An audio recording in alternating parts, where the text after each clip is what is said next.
नमस्कार. सखी सह्याद्रीमध्ये मी रूपलक्ष्मी चौगुले शिंदे आपल्या सगळ्यांचं मनापासून स्वागत करते. या देवी सर्व भूतेषु शक्ती रूपेण संस्थितः. नमस्तस्यै नमस्तस्यै नमस्तस्यै नमो नमः. मंडळी, देवीची आराधनेचे दिवस आहेत, अर्थात शक्तीच्या आराधनेचे दिवस आहेत. दुष्ट प्रवृत्तींना किंवा आपल्या शत्रूला नाश करण्यासाठी देवीने ज्या शक्तीचा वापर केला त्या शक्तीचा, त्या बळाचं आपण आराधना करत आहोत आणि ते बळ, ती शक्ती आम्हाला दे अशी आपण तिच्याकडे याचना करत आहोत. खरं तर आधुनिक काळातील शत्रू जर आपण म्हटलं तर त्याची यादी बरीच मोठी आहे आणि त्याच्यामध्ये अनारोग्य हा एक महत्त्वाचा घटक आहे.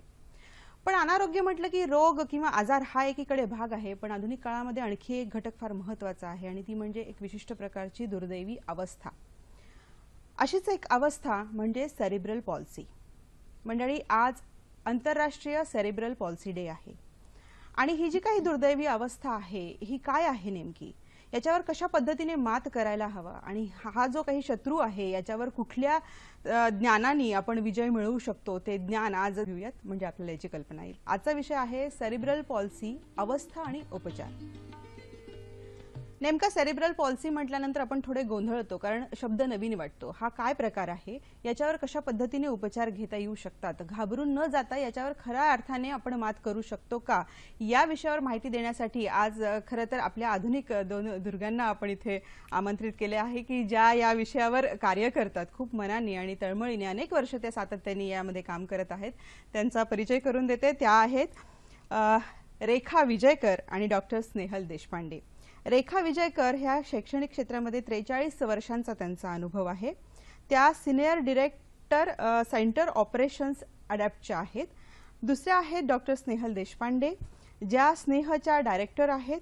हिरानंदानी पवई येथील बाल पुनर्वसन डिपार्टमेंटच्या त्या हेड आहेत आणि त्यांचा 27 वर्षांचा या क्षेत्रातला अनुभव आहे. मंडळी, विषय महत्त्वाचा आहे. या विषयाच्या संदर्भामध्ये तुमच्या मनामध्ये जे काही प्रश्न असतील या फोन नंबरच्या माध्यमातून आपण आमच्याशी जोडले जा आणि प्रश्न विचारा. फोन नंबर आहे 24908050, 24988050.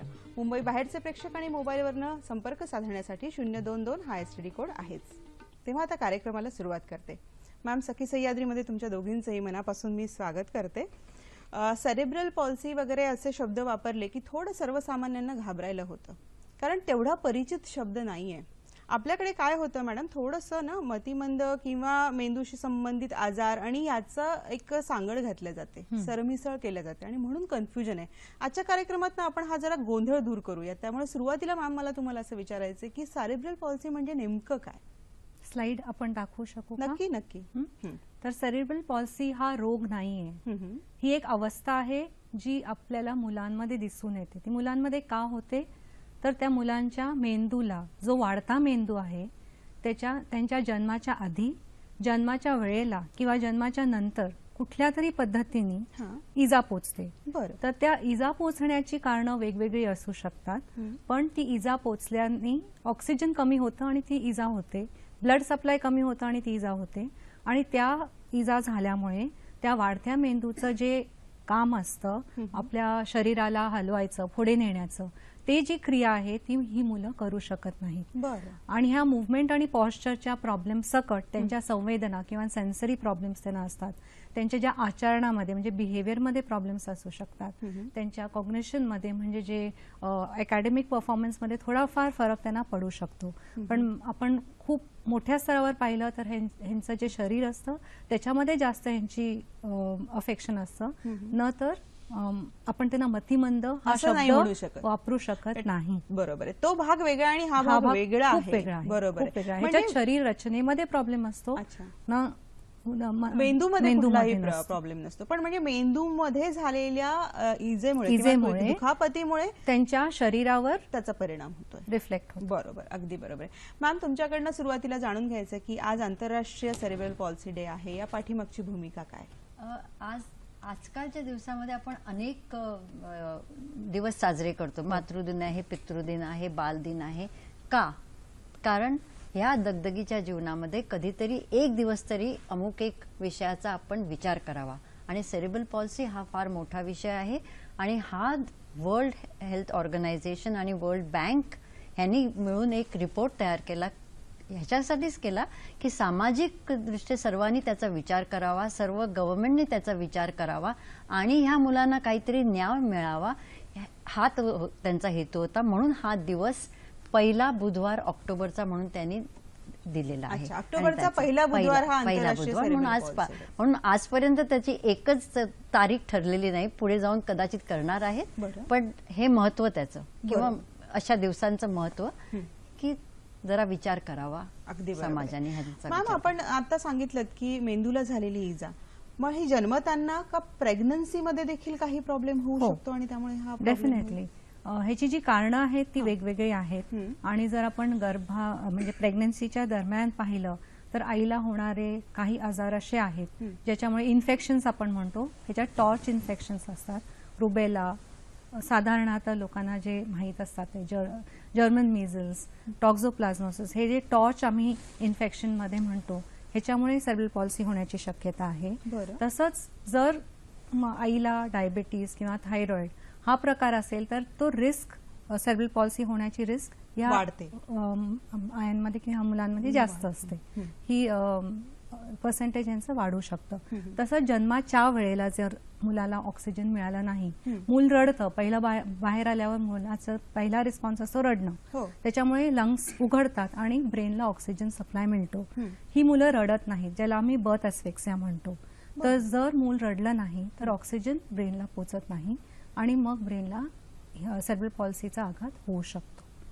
मग जन्माच्या नंतर आपण पाहिलं तर इन्फेक्शन किंवा मेटाबॉलिक कंडिशन्स असतात ज्याच्यामुळे ह्या मुलांना त्रास होऊन प्रॉब्लेम होऊ शकतात.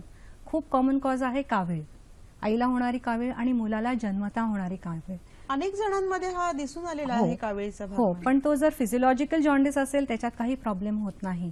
पण जर बिलिरुबिन लेवल 19 किंवा 20च्या वर गेलं तर मेंदूमधल्या एखाद्या छोटासा बेझल गँग्लिया म्हणून जो पार्ट असतो त्याला ह्याचं अफेक्शन होतं आणि आम्ही त्याला सेरेब्रल पॉल्सीचा आघात म्हणून ओळखतो. बरं बरं. मग आता ह्याची लक्षणं आपण त्याच्याकडे येऊच आहेत, पण मॅडम मला तुम्ही सांगा की एकूणच आपण जर बघितलं तर आता ह्याच्यामध्ये गोंधळ आहे. सुरुवातीला कळतं का पालकांना लगेच, आणि कळाल्यानंतर काय इफेक्ट, कारण तुमचा अनुभव खूप आहे या क्षेत्रातला.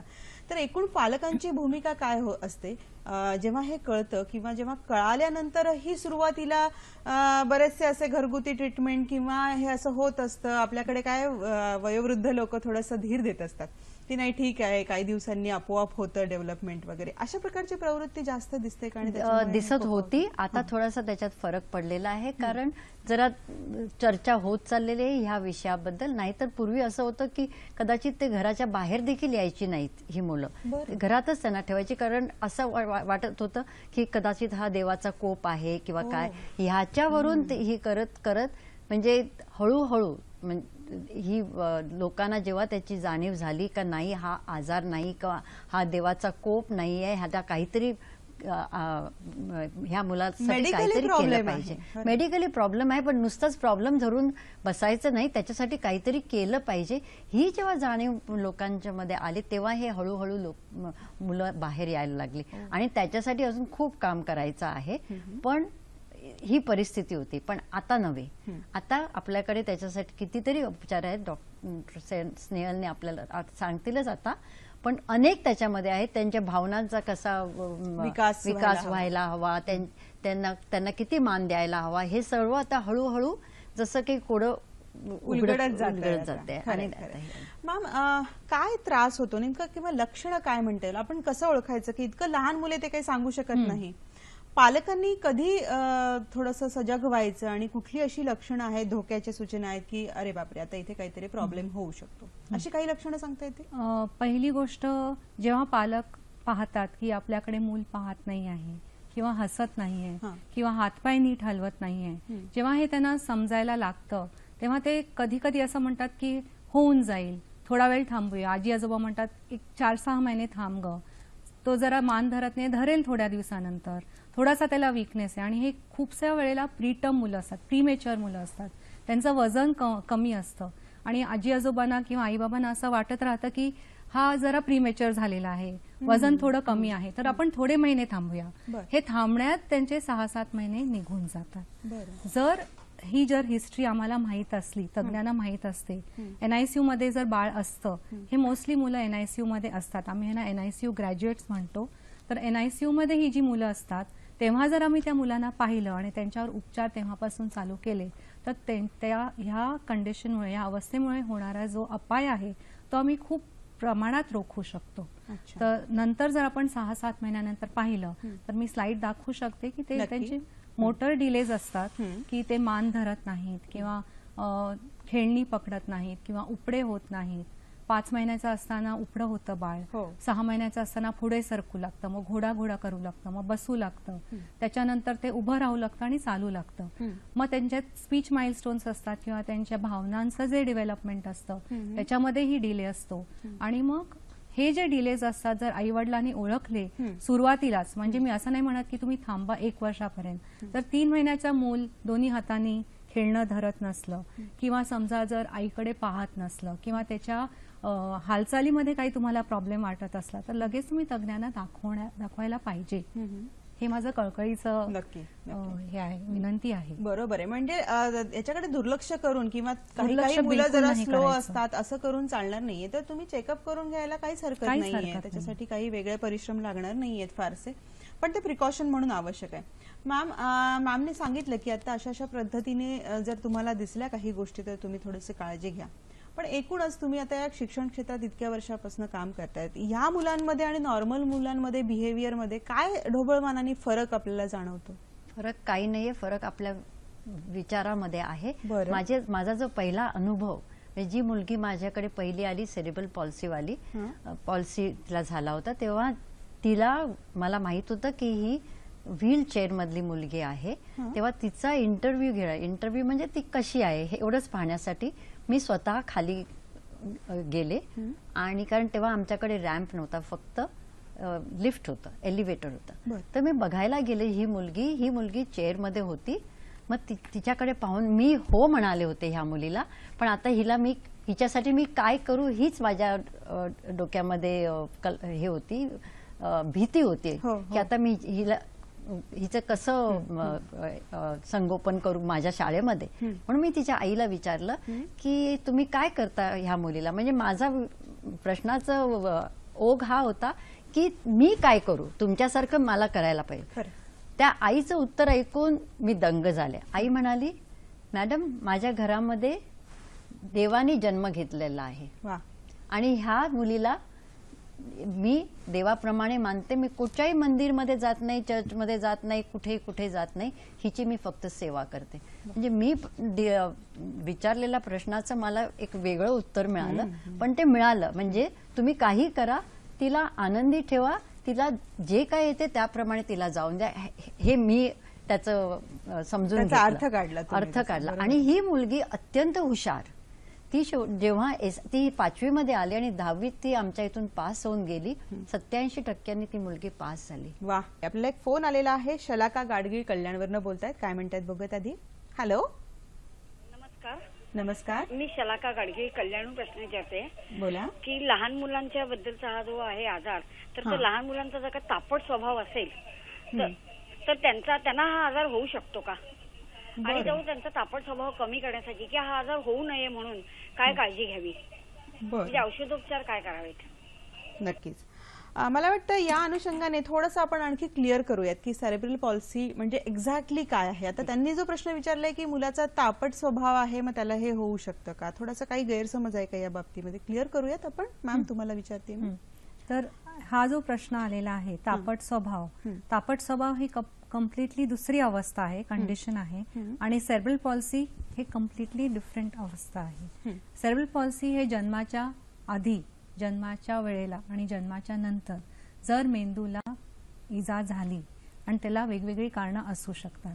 जर ती इजा झाली आणि त्याच्यामुळे त्याच्या जर चालण्यावर किंवा त्याच्या ज्या अंगाचं जे रचना आहे ह्याच्यावर जर काही आपल्याला आघात दिसून आला तर त्याला सेरेब्रल पॉल्सी म्हणतात. म्हणजे मॅडम आता इथे असं म्हणू शकतो का की जन्माच्या वेळी किंवा जन्माच्या आधी जर काही आघात झाले तर त्या बाळाला मेंदूकडनं जी एक नॉर्मली सूचना मिळते सगळ्या अवयवांवर, त्या सूचना नीट पोहोचत नाही, तिथे प्रॉब्लेम आहे. म्हणून ते अवयव काम करत नाही. मेंदू सूचना देऊ शकत नाही, सूचना येतात पण मेंदू त्याला प्रोसेस करून तो परत पाठवू शकत नाही बरं. आणि जो पाठवतो तो व्यवस्थित रिसीव्ह होत नाही. हे जी क्रिया आहे ही जर आपल्याला चेंज करायची असेल तर आम्ही ऍज अ थेरपिस्ट त्याला न्यूरल प्लास्टिसिटी म्हणतो, की मेंदूमध्ये व्यवस्थित आपल्याला स्वतःला हील करण्याची कुवता असते. बरं. ती आम्ही न्यूरल प्लास्टिसिटी अडॉप्ट करतो आणि त्या बेसिसवर आम्ही त्यांना थेरपी देत असतो. अच्छा, म्हणजे जर आपण विशिष्ट प्रकारचे एक्सरसाइज किंवा काही असे उपचार केले तर कदाचित त्याच्यामध्ये सुधारणा होऊ शकते. म्हणजे हा नक्कीच. क्युरेबल प्रकार आहे. आहे. जरी हा जन्मतः असला तरी आपण त्याच्यावर उपचार करून किंवा ट्रीटमेंट करून नीट करू शकतो. पण नेमकं सेरेब्रल पॉल्सी म्हणजे काय आपण मला वाटतं बऱ्यापैकी आता क्लिअर केलेलं आहे मॅडम. तर त्याचे टाइप्स काय आहे त्याच्याकडे जाऊयात का? आणि त्यानिमित्ताने शलाका गाडगे यांना आपण हाही दिलासा देऊ शकतो किंवा राग चिडचिड हा स्वभावाचा भाग आहे, त्याच्याशी या आजाराचा काहीही अर्थार्थी संबंध नाहीये. बरोबर. याचे टाइप्स काय काय सांगता येऊ शकतात? स्लाइड दाखवू शकतो. नक्कीच. हा, आपण आता स्क्रीनवर बघू शकतो. तर ह्याचे टाइप्स जर सगळ्या अंगाला आपण पाहिलं त्याचं अफेक्शन आहे. हा पहिला प्रकार, ह्याला आम्ही क्वाड्रिप्लिजिया म्हणतो. म्हणजे त्याचे हात, पाय आणि शरीर ह्या सगळ्यावर इजा झालेली असते. बरं. डायप्लिजिया, स्पास्टिक डायप्लिजिया बहुतेक मुलांना असतो. तर ह्या मुलांमध्ये पायाला इजा असते आणि हाताला असते, पण हाताला खूप कमी प्रकारात असते. हेमिप्लिजिया म्हणतो, ते शरीराच्या एका बाजूला इजा झालेली असते. ट्रायप्लिजिया किंवा एसिमेट्रिक डायप्लिजिया पण म्हणतो ह्या प्रकाराला. ह्याच्यामध्ये शरीराच्या एका बाजूला इजा होते पण दुसऱ्या बाजूला पण थोडाफार इफेक्ट दिसून येतो. आणि मोनोप्लिजियामध्ये एका बाजूचा किंवा एक हात किंवा एक पाय ह्याला प्रॉब्लेम असू शकतो. आता आपण मेंदूकडे वळूया. हे जे सगळ्यात वरचं आहे ते कॉर्टेक्स मेंदूचं, ह्याला जर इजा झाली तर त्याला आपण स्पास्टिसिटी किंवा जर टाईट मसल्स असतात त्याला आम्ही स्पास्टिसिटी म्हणतो. तर त्या मुलांमध्ये स्पास्टिसिटी दिसून येते. जर आपण छोट्या मेंदूकडे वळलो, मी जेव्हा सांगितलं की जॉन्डिस होतो मुलांना आणि त्या जॉन्डिसचा जो आघात आहे तो ह्या मेंदूच्या ऑर्गनवर होतो, त्याच्यामध्ये मुलांचे जे मुवमेंट्स असतात त्याच्यावर कंट्रोल नसतो. त्याला आम्ही ऍथेटॉयसिस किंवा चाइल्ड विथ ऍथेटॉइड सेरेब्रल पॉल्सी असं म्हणतो. आणि लास्ट खूप छोटा मेंदू असतो त्याला आम्ही सेरिबेलम म्हणतो. त्याला जर इजा झाली तर अनकंट्रोलेबल मुवमेंट्स हातामध्ये तोंडामध्ये दिसून येतात, त्याला आम्ही चाइल्ड विथ अटॅक्सिया म्हणतो. तर हे 3 प्रकार आणि हे शरीराच्या प्रमाणे आम्ही जे डिव्हिजन करतो ह्या प्रमाणात ह्या मुलांमध्ये आपण असे टाइप्स त्याचे डिवाइड करू शकतो. नक्कीच. गौरी भंडारे आपल्याला नाशिकवरनं प्रश्न विचारतायत, काय म्हणतात बघूयात. हॅलो. हॅलो. हा, बोला, प्रश्न विचारा. हॅलो गौरी. माझी मुलगी 7 वर्षाची आहे. तर ती बोलत नाही, बसत नाही, नुसती पडून असते ती. बरं. कुठलं आवाज दिल्यानंतर रिस्पॉन्स वगैरे काही देत नाहीये का? हो हो हो हो, रिस्पॉन्स देते ती आवाज दिल्यावर, पण ती बोलत नाही. बोलत नाही, बसत नाही. बरं. 7 वर्षाची आहे असं तुम्ही सांगताय गौरी? हो हो, 7 वर्षाची. नक्कीच आपण मॅडमकडनं विचारूयात काय असू शकतो मॅम प्रॉब्लेम. महत्वाचा भाग असा आहे की निदान होणं फार महत्वाचं आहे. 7 वर्षाची मुलगी आहे आणि बसत नाही, बोलत नाही, तर निदान करण्यासाठी टेस्ट करणं फार महत्वाचं आहे की ती सेरेब्रल पॉल्सी ही अवस्था आहे की दुसरा काही प्रकार आहे. कारण जर आपण मुलांमध्ये काही प्रॉब्लेम असतात हे पाहतो, जसं पहिला प्रश्न आला होता की बिहेवियरमध्ये प्रॉब्लेम होता, तसंच बोलण्यामध्ये प्रॉब्लेम असू शकतो, त्यांच्या मुवमेंटमध्ये पण प्रॉब्लेम असू शकतो, पण त्याचं निदान होणं फार महत्वाचं आहे. निदान करण्यासाठी तज्ञ डॉक्टर असतात आणि त्या तज्ञ डॉक्टरांना तिला दाखवून घेणं फार महत्वाचं आहे. आणि पहिली टेस्ट जे ते सांगतात ते पहिल्या मुलाला पाहतात की ही जी अवस्था आहे ती तशीच आहे वर्षानुवर्ष का ती पुढे प्रोग्रेस होत चाललेला आहे त्या कंडिशनचा. सेरेब्रल पॉल्सी अवस्थेमध्ये प्रोग्रेस होत नाही. ओके. म्हणजे ती कमी कमी होत नाही, मुलांची जी अवस्था आहे तशी राहते, पण ते त्याच्यामुळे जे मुवमेंट आणि पॉश्चरवर होणारा प्रॉब्लेम असतो त्याच्यामुळे ती मुलं पुढे जाऊ शकत नाही. बरोबर. त्यांचा आवाज आपल्यापर्यंत पोहोचला नाही, पण त्यांच्या प्रश्नामध्ये असा एक प्रश्न होता की त्यांना जन्माच्या वेळी ऑक्सिजनचा नीट पुरवठा झाला नाही त्या बेबीला, असं बोलल्या का? असं त्यांचा एक मग तसं असेल तर मग सेरेब्रल पॉल्सी ही तिची अवस्था आहे. जर ते निदान झालेलं आहे तर मग तिला थेरपी डिपार्टमेंट कुठल्याही तुमच्या जवळ असेल तर तिथे जाऊन तिला कसरत चालू करणं फार महत्वाचं आहे. कसरतीचा हा एक मेन उद्देश असतो की मुलाला त्याची पूर्णतः फंक्शन किंवा त्याची जी केपेबिलिटी आहे त्याच्यामध्ये आम्ही त्या मुलाला नेण्याचा प्रयत्न करतो. ओके, म्हणजे यांनी त्वरित डॉक्टरांकडे जाणं आणि फार संपर्क महत्त्वाचं साधून आहे. उपचार सुरू करणं अत्यंत आवश्यक आहे असं आपण गौरींना सांगूयात. मॅम, तुमच्याकडे येते एक सर्वसाधारण मुलं आणि ह्या मुलांमध्ये फरक आहे असं जे म्हणतो, तर नेमका तो कुठला फरक आहे? मी जो फरक सांगणार आहे तो म्हणजे ही मुलं सेरिब्रल पॉल्सी किंवा जे थोडेसे अपंग असतील ते अतिशय प्रेमळ ती मुलं असतात.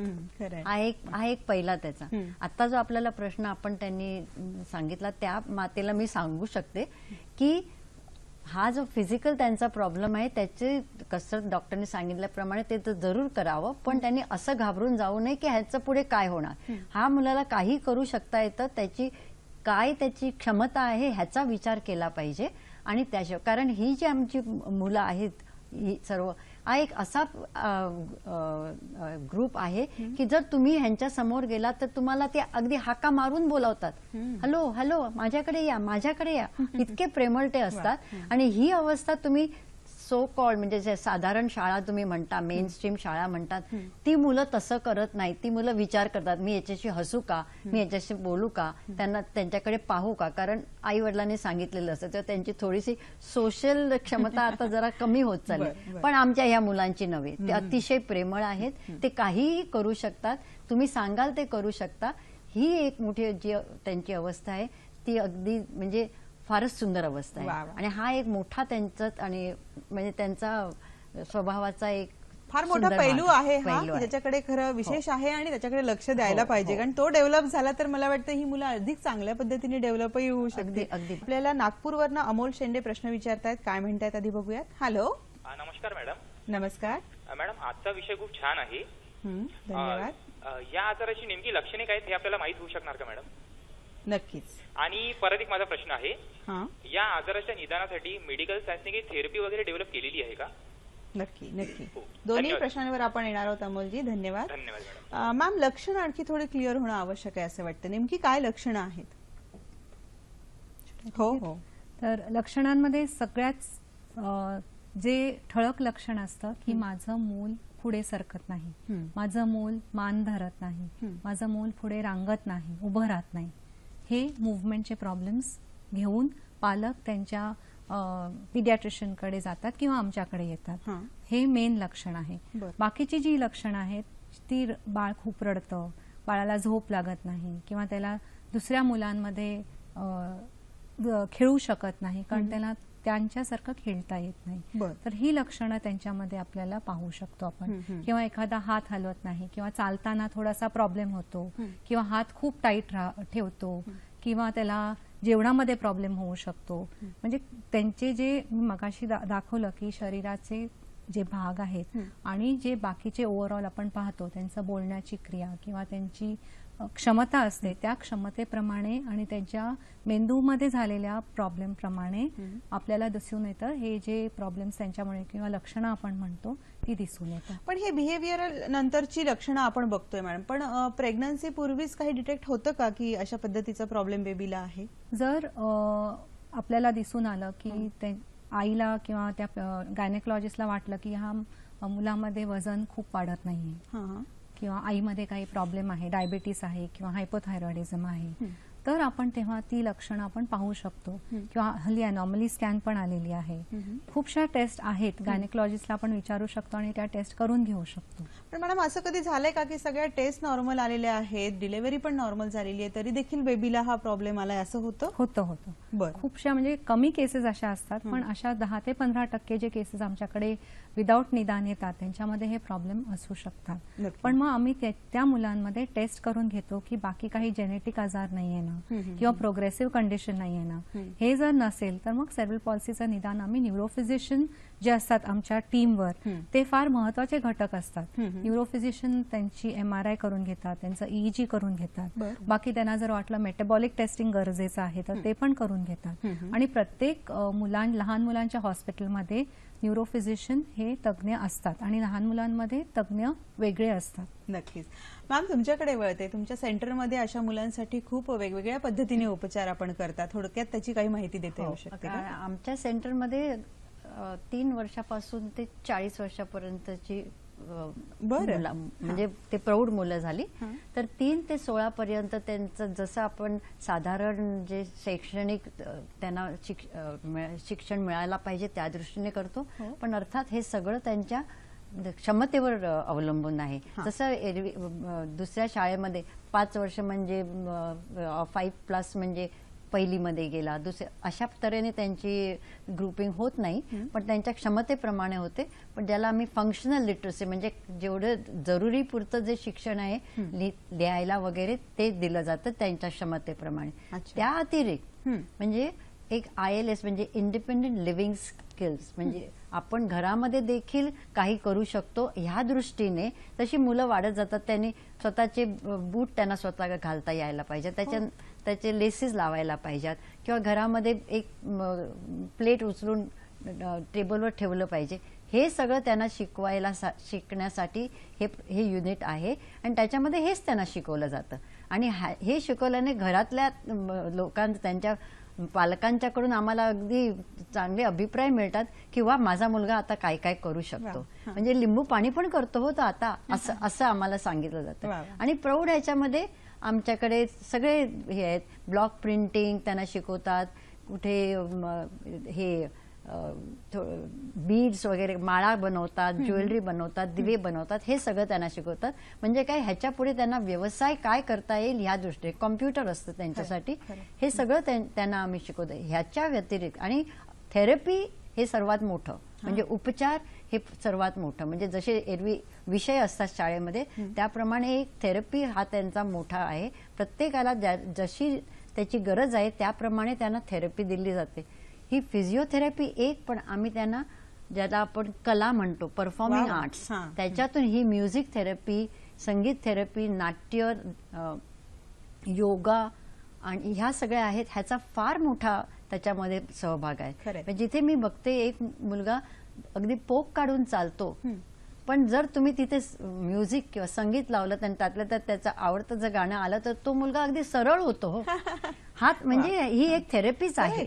आणि कितीतरी हालचाली अशा आम्ही पाहिल्या की ज्या पूर्वी म्हणजे त्यांना फिजिओथेरपी देऊन सुद्धा झाल्या नाहीत, पण त्यांचं ह्या म्युझिकनी होतात. किंवा म्युझिक, कारण जसं आम्हाला संगीत बघितलं की म्हणजे आपला मूड तुम्ही जो म्हणता तो एकदम बदलतो, त्याचप्रमाणे त्यांच्या शरीरावर हा इतका सुंदर परिणाम होतो की फरक आपोआपच आपल्याला दिसून येऊ. आणि म्हणून ही एक आम्ही नवीन एक केलेलं आहे की नक्की नक्की. आपल्याला माधवी हिंगे पुण्यावरनं प्रश्न विचारतात, काय म्हणतात बघूयात. हॅलो. हॅलो मॅडम, मी माधवी हिंगे बोलते पुण्यावरनं. बोला. माझं वय आता 26 वर्ष आहे आणि मला स्वतःला फ्रेडरिक अटॅक्झिया नावाचा आजार 21व्या वर्षी डायग्नोसिस केलंय. तर या आजारामध्ये काही उपचार वगैरे असतात का? स्टेम सेल थेरपी यासाठी किती प्रभावी असते असं विचारायचं होतं. बरं, नक्कीच आपण डॉक्टर स्नेहल देशपांडेकडनं या प्रश्नाचं उत्तर घेऊयात. मॅडम काय सांगाल? सो फ्रेडरिक्स अटॅक्सियामध्ये मी असं सांगेन की तुम्ही परत तुमच्या पुण्याला जर तज्ज्ञ असतील तुमच्याकडे थेरपिस्ट किंवा तुमची टीम असेल, फार महत्त्वाचं असतं की टीम अप्रोच या कंडिशनला होणं, या अवस्थेला देणं फार महत्त्वाचं असतं. Physiotherapist, occupational therapist, speech therapist हे महत्त्वाचे घटक असतात. त्याच्यासोबत न्यूरोफिजिशियनची व्यवस्थित साथ असली तर तुमचं जे फंक्शन आहे त्या फंक्शनला आपण त्याचं आम्ही असेसमेंट करतो आणि मग त्या असेसमेंट करून तुम्हाला जे काही आम्ही तुम्ही करू शकाल ते करण्याची आम्ही संधी देऊ शकतो. आणि ते कसं गाठायचं त्याच्यासाठी तुम्हाला काही ऍडजंक्ट्स लागू शकतात, ते आम्ही मदत करू शकतो. मेनली तुमचं जे आतमधली जी पोटेन्शियल आहे ते आम्ही डेव्हलप करण्याचा प्रयत्न करू शकतो. नक्कीच. स्टेम सेल हा तुम्ही प्रश्न विचारला, त्याच्यावर अजून रिसर्च चालू आहे. जागतिक स्तरावर 5 रिसर्चेस स्टेम सेलवर चालू आहेत. अजूनही त्याचा काही पॉझिटिव्ह रिस्पॉन्स आलेला नाहीये. योग्य वेळेला जर रिस्पॉन्स आला आणि हे रिसर्चमधून आपल्याला काही समजलं तर आपण त्याचा नक्कीच वापर करू शकू. नक्कीच. मॅडम, थोडंसं दृष्टिकोनाकडे येते मी. आता तुम्ही खूप छान सांगितलं की म्युझिक थेरपी, योगा या सगळ्या गोष्टीतनं एक पॉझिटिव्हिटी त्यांच्यात निर्माण होते आणि आपोआपच गोष्टी काहीतरी सुरळीत होत जाऊ लागतात. आहार विहार हा एक महत्वाचा मुद्दा इथे येतो का या आजाराच्या किंवा या अवस्थेच्या बाबतीत? आहारामध्ये असं होतं, काही स्नेहल डॉक्टर सांगतील आपल्याला की काहींना गिळता येत नाही. बरं. तो पण त्यांचा एक असतो. मग त्याच्यासाठी कुठच्या पद्धतीने त्यांना भरवायचं, काय त्यांना खायला घालायचं, कुठच्या रूपामध्ये, म्हणजे काही मऊ करायचं का, त्या स्पीच थेरपी त्यांना देतात. त्या स्पीच थेरपीने आपण खाताना आपल्या लक्षात येत नाही, पण आपल्याकडे ज्या 3 नलिका असतात ते तुम्ही घास घेतात तेव्हा तुमची श्वासनलिका बंद होते. ह्यांच्यामध्ये ती श्वासनलिका बंद होत नाही, म्हणून ते घेतलेला घास भलत्याच नलिकेमध्ये जाऊन तुम्हाला तो ठसका जो आपण म्हणतो तो लागतो. ते कसं अवॉइड करायचं, त्यासाठी कुठचं काय खायला पाहिजे, काय कुठच्या रूपाने त्यांना द्यायला पाहिजे हेही आम्ही, कारण आमच्या मला वाटतं हे सगळं तुम्ही सांगताय ना, तर जो बघतोय किंवा जो काळजी घेतोय त्याला पण एक विशिष्ट प्रकारच्या ट्रेनिंगची गरज आहे. मला वाटतं त्याच्याकडनं माहिती घेते. मॅडम, तमिळनाडूवरनं एक फोन आलेला आहे आणि तो खोळंबलेला आहे, म्हणून आधी तो घेते. भाग्यश्री देशपांडे आपल्याशी बोलतायत. हॅलो. हॅलो. हा बोला. हा, मी टुटीकोरीन तमिळनाडूवरून बोलते, भाग्यश्री देशपांडे. बोला बोला. हा, माझ्या मुलाला सेरेब्रल पॉल्सीचा तोच प्रॉब्लेम आहे आणि तो क्वाड्रिप्लेजिया म्हणून जाय, दोन्ही हात आणि दोन्ही पाय त्याला अफेक्ट झालेले आहे, स्पास्टिसिटी आहे. मग मला ते एक बोटॉक्स म्हणून एक ते इंजेक्शन देतात ते सैल करण्यासाठी, म्हणजे बॉडी, ते दिलं तर कसं आहे, त्याचे काही साईड इफेक्ट वगैरे आहेत का, जरा डॉक्टरांना विचारायचं. नक्कीच भाग्यश्री, आपण याची माहिती घेऊयात. मॅडम, त्यांच्या प्रश्नाला उत्तर द्या आणि जोडूनच एक प्रश्न विचारते की ऑपरेशन वगैरे असं या थेरपीमध्ये काही आहे का? दोन्ही स्लाइड दाखवू शकते. नक्की नक्की, आपण आता स्क्रीनवर बघतोय. हा, तर बॉट्युलिनियम टॉक्सिन हा जो हे जे औषध किंवा हे जे इंजेक्शन आपण मुलांना देऊ शकतो, तर हा प्रकार 1990s मध्ये भारतामध्ये आला आणि खूपशा प्रमाणात त्याचे उपायही आहेत, म्हणजे उपाय करू शकतो आपण स्पास्टिक मुलांमध्ये ह्या इंजेक्शन सोबत.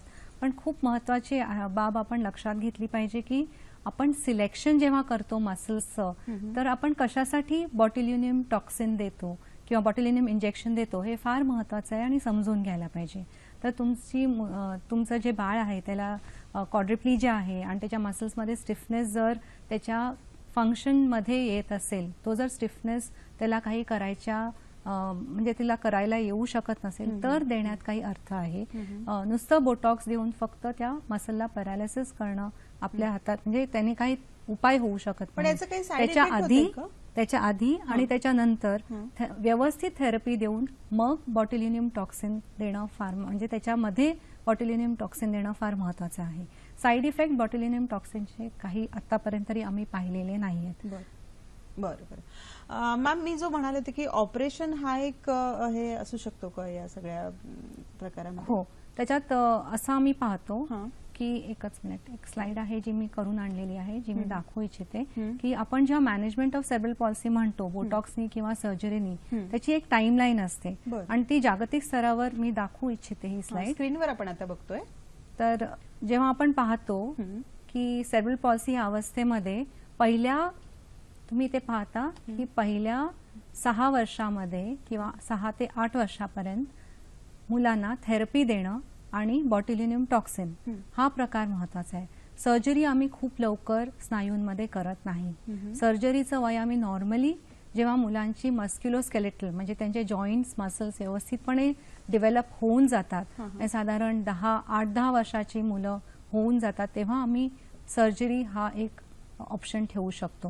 पण त्यांचे जे हिप्स जर प्रॉब्लेमॅटिक असतील आणि क्वाड्रिप्लेजियामध्ये किंवा डायप्लिजियामध्ये हिप्समध्ये प्रॉब्लेम खूपशा वेळेला आम्हाला दिसून येतो टाईटनेस स्टिफनेसमुळे, तर जो तो प्रॉब्लेम आला तर मग आम्ही सर्जरीला ऑप्शन लवकर देतो. नाहीतर सर्जरी मोस्टली जेव्हा मूल ॲडॉलसंट स्टेजमध्ये पोचतं, त्याची मस्क्युलोस्केलेटल डेव्हलपमेंट होऊन जाते, तेव्हा आम्ही सर्जरीचा ऑप्शन ठेवतो. नक्कीच याविषयी आपण माहिती घेतच आहोत.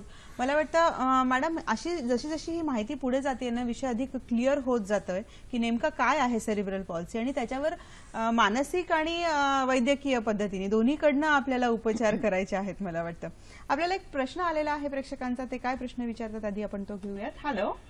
हॅलो. हा मॅडम, मी भूपेंद्र गुलवी बोलतोय ठाण्याहून. हा बोला.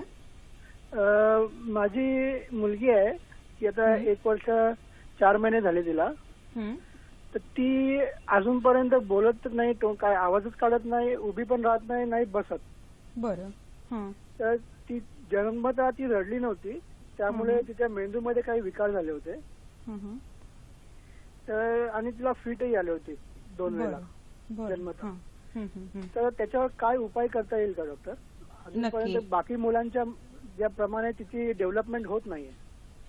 नक्कीच भूपेंद्रजी, याच्यावर आपण माहिती घेऊयात. भूपेंद्रजींनी प्रश्न विचारला होता, 1 वर्ष 4 महिन्याची मुलगी आहे पण उभी राहू शकत नाही, बोलू शकत नाही, असंख्य प्रॉब्लेम्स त्यांनी सांगितलेले होते.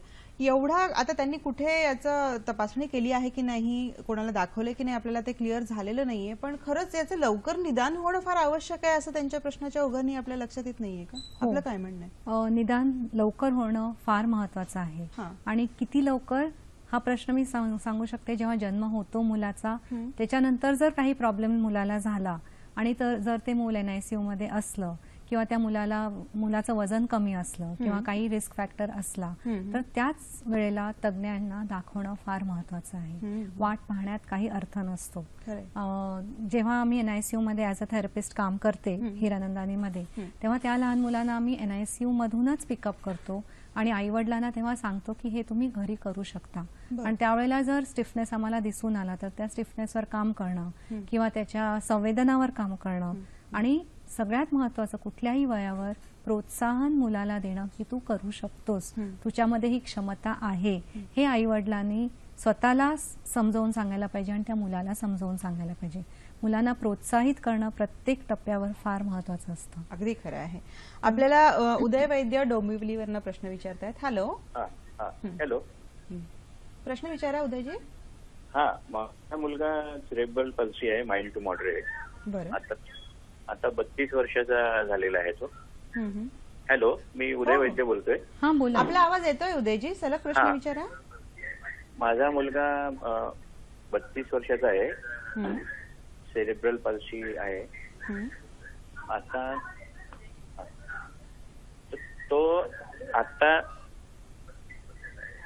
उदयजी, आपल्या टीव्हीचा आवाज एकदम कमी करा आणि सलग प्रश्न विचारा कृपया.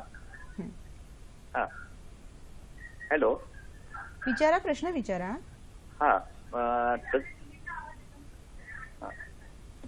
32 वर्षाचा आहे तो, BA झालेला आहे. आता त्याला आम्ही खूप म्हणजे अथक परिश्रमानंतर त्याला BA वगैरे झालेला आहे. पण आता पुढचं त्याचं रिहॅबिलिटेशन करण्यासाठी आम्हाला कुठे संपर्क साधावा? नक्की उदयजी, खूप महत्वाचा प्रश्न आहे. या प्रश्नाकडे मी येणारच होते मॅडम, कारण पालकांची भूमिका म्हटलं ना की आम्ही आहोत तोपर्यंत आम्ही आमच्या मुलांचं बघू करू, आमच्या नंतर काय, हा एक फारच सेन्सिटिव्ह मुद्दा आहे, महत्वाचा मुद्दा आहे. आणि आता उदयजींनी जो विचारलं की 32 वर्षाचा आहे, त्यांनी त्याला BA वगैरे केलेलं आहे, पण पुढे काय त्याचं काय आहे त्याच्याबद्दल? हा फार महत्वाचा मुद्दा आहे, कारण आपल्याला सर्वांना कळलेलं आहे की वैद्यकीय दृष्टीने काय करायचं, आम्ही काय करायचं, पण समाजाने काय करायचं, हा मोठा प्रश्न आहे. आणि सध्या तर CSR, कॉर्पोरेट सोशल रिस्पॉन्सिबिलिटी, हा एक मोठा मुद्दा आहे प्रत्येक कॉर्पोरेटला दिलेला. तो नुसतंच त्यांना कॉर्पोरेटनी काही पैसे देऊन ही समाजसेवा करायची नाहीये, तर कॉर्पोरेटने आपले दरवाजे उघडे ठेवून आमच्या मुलांना व्यवसाय द्यावा, आमच्या मुलांना त्यांच्यामध्ये समावेश, म्हणजे हा परत इन्क्लुजनचा प्रश्न आला, हा समाजाचा प्रश्न आला. हा नुसता कॉर्पोरेट. आता फार आनंदाची गोष्ट आहे की ग्रॅज्युएट झालेला आहे, पण दुःखाची गोष्ट एवढी की ग्रॅज्युएट असून आम्हाला तुम्ही घेत नाही. म्हणजे ह्याच्यामध्ये तुम्ही जो दृष्टिकोन म्हणता तो समाजाचा दृष्टी नुसतं कोणा कोपऱ्यातूनच ते बघतायत आपला समाज, त्यांची दृष्टी स्वच्छ नाहीये. त्याच्यासाठी आपल्याला म्हणजे समाजाला एक खूप शिकायचं आहे. म्हणूनच हा आजचा दिवस. मला वाटतं समाजाकडे आणि नंतर जॉब वगैरे हा फार पुढचा मुद्दा आहे. आपण जर बेसिक मुद्द्याकडेच बघितलं मॅडम, तर शिक्षणाच्या क्षेत्रामध्ये आपल्याला काय स्थिती दिसते मला सांगा जरा. शिक्षणाच्या क्षेत्रामध्ये मी तुम्हाला सांगू, मी 43 वर्ष झाली, माझे अनेक मित्रमंडळी आहेत ह्या क्षेत्रामध्ये. पण आज मी ज्या ठिकाणी काम करते त्यांना हे ठाऊक आहे की ही बाई मला माझ्या समोर आली तर सांगणार माझ्या मुलाला जागा द्या, आणि ते त्यांना टाळायचं असतं, म्हणून ते माझ्याकडे पाहत नाही. फार वाईट वाटतं. आज RTE सारखा ऍक्ट आलेला आहे, राईट टू एज्युकेशन ऍक्ट. म्हणजे तो अगदी मॅन्डेटरी ज्याला म्हणतो की विदाउट डिस्क्रिमिनेशन, काही त्याच्यामध्ये भेदभाव न दाखवता तो सर्व मुलांना समावेश करून घ्यावा. पण अगदी विचित्र कारण सांगतात काही शाळा की आमच्याकडे कसं त्या मुलाला घ्यायचं, तो पडला तर हा प्रश्न का यावा. सर्व मुलांची तुम्हाला काळजी घ्यायची असते, पडला तर काय करायचंय, तुम्ही ज्या दुसऱ्या मुलासाठी करणार आहात ते ह्या मुलासाठी करायचं. हा प्रश्न तुम्ही मला विचारता म्हणजे तुमच्या मनात काहीतरी पाप आहे म्हणजे टाळलं जातं का मॅडम अशा मुलांना? ऍब्सोल्युटली टाळलं जातं. म्हणजे अशीच कारणं सांगून टाळलं जातं. म्हणजे मला अशाही शाळा माहिती आहेत की जी आहेत मुलं त्यांना बाहेर काढून टाकलेले, कारण प्रिन्सिपल बदलले की त्यांचे प्रिन्सिपल्स बदलतात. ओके, आणि मग त्यांना शाळेच्या बाहेर होतात. पण अशाही शाळा आहेत की जे अजून पुढे येऊन मुलांना घेतात, पण त्या 15% असतील, जास्ती नाही. आपल्याला सर्व मुलांना सर्व शाळेमध्ये घेण्यासाठी आपण धडपड करायला पाहिजे, कारण ही मुलं हुशार असतात. यांना तुम्ही शिकवा, ते शिकतात. पण स्वतःच्या पायावर उभं राहणं आता यांचा प्रश्न. आणि नुसतं शिकायचं नसेल, पण त्यांना परिसर लागतो, ज्यांना पिअर ग्रुप आपण म्हणतो, त्यांना सर्वसाधारण मुलांमध्ये मिसळण्याची त्यांना संधी द्यायला पाहिजे. हे सर्व हा त्यांचा हक्क आहे. तो हक्क आपण त्यांच्याकडून काढता कामा नये. आणि ह्याची रिस्पॉन्सिबिलिटी म्हणायची म्हणजे कुणावर आहे तर तुम्हा आम्हावर आहे, समाजावर आहे. खरं पालकांची भूमिका पण फार महत्वाची आहे मॅडम. सगळीकडे सारखेच आपल्याला अनुभव येतात का? जरा थोडासा अनुभव तुमच्याकडनंही मॅडम आम्हाला जाणून घ्यायचा आहे, कारण तुमच्याकडे अनेक जेव्हा पेशंट येतात तेव्हा पालकांची मनोभूमिका कशी असते. आणि त्याला जोडून एक आईचा प्रश्न तुम्हाला विचारते असा की जर फर्स्ट बेबीला असा प्रॉब्लेम असेल तर सेकंड डिलिव्हरीसाठी ती स्त्री धजावते का, किंवा तिच्या मनात ही रुखरुख किंवा हुरहुर असते का की नाही दुसऱ्याही बेबीला असा काही प्रॉब्लेम होऊ शकतो वगैरे, असाही प्रश्न असू शकतो. तर त्याबद्दल काय सांगता येऊ शकतं? फार महत्वाचा प्रश्न आहे, कारण जेव्हा पालक माझ्याकडे येतात नक्कीच ते खूपशा तज्ञांकडे जाऊन आलेले असतात आणि ते माझ्याकडे येतात ह्या अपेक्षेने की मी सांगेन की तुमच्या मुलामध्ये काही प्रॉब्लेम नाहीये. आता मला हे पालकांना सांगायचं आहे की तुम्ही प्रॉब्लेम्सकडे लक्ष देऊ नका. त्यांची जी कुवत आहे ती ओळखा, त्यांची क्षमता आहे ती ओळखा.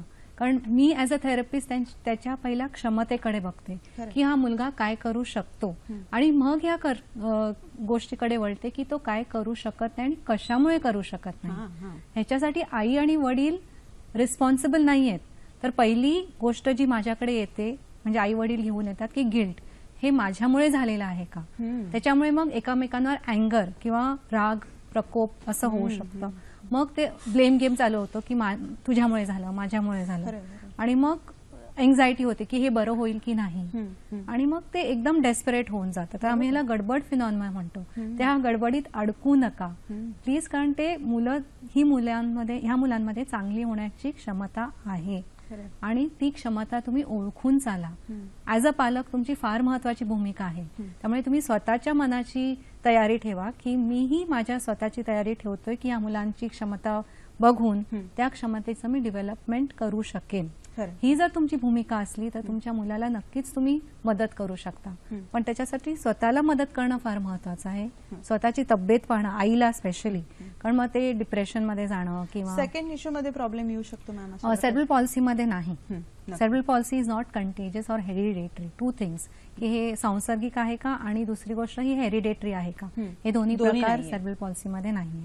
मॅम पालकांच्या भूमिकेकडे वळूयात. अगदी आपल्याकडे वेळ कमी आहे, पण काय सांगता येऊ शकेल, त्यांना दिलासा देणारे कुठले शब्द असू शकतील? दिलासा देण्यासारखे म्हणजे की पालकांनी पहिल्यांदा स्वीकारलं पाहिजे की माझ्या मुलाला काहीतरी हे आहे, अपंगत्व आहे, त्यासाठी मी काय करीन. त्यांना लपून ठेवायची काही जरूर नाही, लपून ठेवू नये जे आपण सांगितलं ते एक आहे. आणि त्याचे पालक म्हणजे नुसते आई वडील नव्हे, त्यांच्या घरातल्या लोकांनाही हे, कारण मी अशी पाहिलेली आहेत फॅमिलीज की मी त्या आईला सांगितलं का तुला नाही का तुझ्या मुलाला सर्वसाधारण शाळेमध्ये जात आहे. कोण मग आमच्या मुलाला घेणार. घरातले आजोबा म्हणतात ए लंगड्या.